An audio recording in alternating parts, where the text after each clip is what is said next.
OK, I mean, I think that some people who support Brexit would probably dispute the idea that people didn't know what they were voting for at that referendum. But the other thing that I'm quite keen to ask you about as well is why is it that you're, obviously a supporter for Scottish independence, you're unhappy with Scotland being dictated to by Westminster, but you're happy to be a member of the EU, you're keen to be a member of the single market and the kind of rule-taking that involves. So why is it different by the relationship with Brussels and that of Westminster?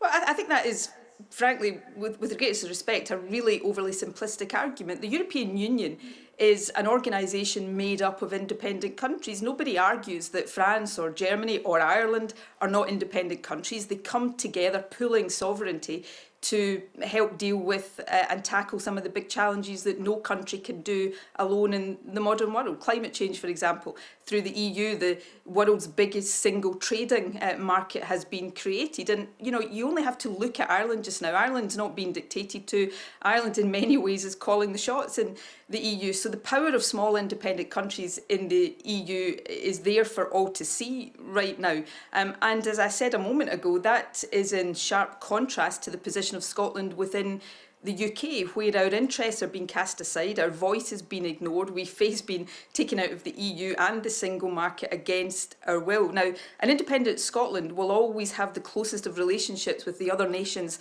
of the United Kingdom. That much is self-evident.